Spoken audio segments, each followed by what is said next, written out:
डर, खौफ, वहम और इस किस्म के और कई दूसरी तरह के खदशात से कैसे छुटकारा हासिल किया जा सकता है। डर और खौफ दरअसल क्या चीज़ है, इसकी इब्तिदा कैसी होती है और इस पर कैसे काबू पाया जा सकते हैं, और इंसानों में कैसे अजीब व गरीब किस्म की खौफ पाए जाते हैं। डर और खौफ को समझना और इससे बचने के लिए ज़रूरी है कि इब्तिदा ही से इस पर तवज्जो दी जाए, क्योंकि ज़्यादातर खदशात और खौफ की इब्तिदा बचपन ही से होती है। ख़तरे के वक्त यह खौफ जो बरसों से जहन के पर्दे में छुपा होता है ज़ाहिर होना शुरू हो जाता है। यानी वक्त के साथ साथ आपके खौफ जो बरसों से आपके जहन के पर्दे में छुपा होता है वो शुरू हो जाता है ज़ाहिर, और फिर इससे इंसान का जहन और सोच मुतासर इफेक्टेड होता है।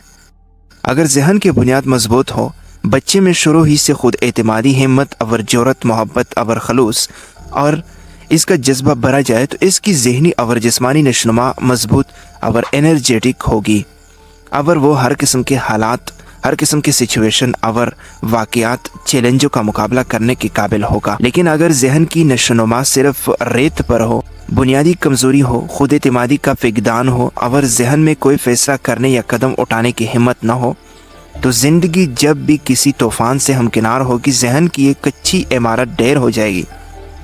बच्चे को अच्छे और बुरे की तमीज़ इब्तिदाई चंद बरसों में अपने इर्द गिर्द के हालात और वाक़यात से होती है, और इस पर बच्चे की आइंदा ज़िंदगी का डिपेंड होता है।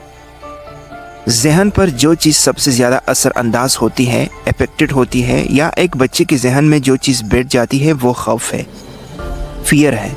माहिरीन नफ्सियात की राय है कि पैदाइश के बाद बच्चे के छुट्टे से जहन में सिर्फ दो खौफ होते हैं, एक ऊंची आवाज़ का खौफ और एक गिरने का खौफ।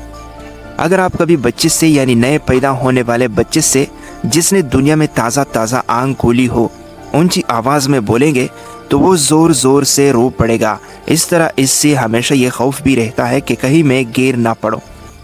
बच्चा दुनिया में कदम रखते ही वो खुद को गैर महफूज महसूस करता है। जो बच्चे में शऊर पैदा होता है, कई किस्म के डर और खौफ उसके सामने ज़ाहिर होते हैं। अगर एक छोटे बच्चे को अंधेरे में अकेला छोड़ दिया जाए तो उससे अपनी हस्ती से दूरी का एहसास होगा, जो उसके लिए सलामती और हौसले का बास होती हैं। लेकिन अगर किसी बच्चे को गैर दानिशमंदाना तरीके से वालिदैन पर ज़्यादा इन्हिसार करना सिखाया जाए तो वो सिर्फ उनकी मौजूदगी ही में ख़ुद को महफूज समझेगा।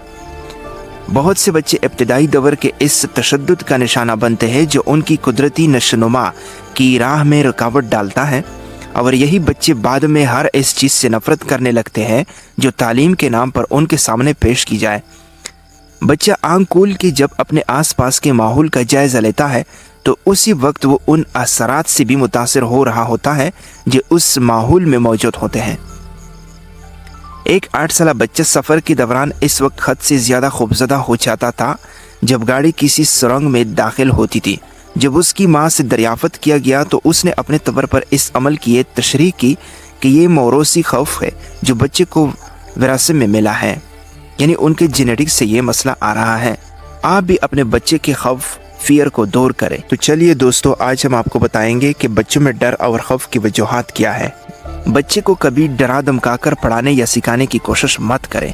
नंबर 2, हज़ारों बच्चे ज़हनी तौर पर इसलिए नाकारा हो जाते हैं कि अक्सर मार पीट खाकर, डरा धमकाकर तालीम देने की कोशिश की जाती है, जिससे बच्चे की जहन मफलूज हो जाती है।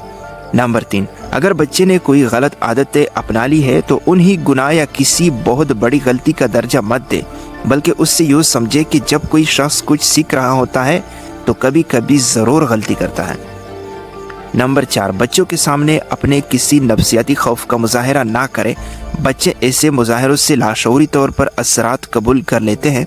बच्चों को हरगिज़ ना डराएं। नंबर 5, बच्चे को अपने बेबुनियाद खौफ दूर करने के लिए आपके तावन की ज़रूरत होती है, आपकी मदद की ज़रूरत होती है। नंबर 6, अगर बच्चा अंधेरे से और ख़ास तौर पर सोते वक्त रोशनी बंद कर देने से डरता है तो उसके लिए कम रोशनी के बल्ब का इंतज़ाम ज़रूर किया करें। अगर किसी बच्चे को ज़बरदस्ती अंधेरे कमरे में सोने पर मजबूर किया जाए, जहन में खौफ जम के बैठ जाएगा।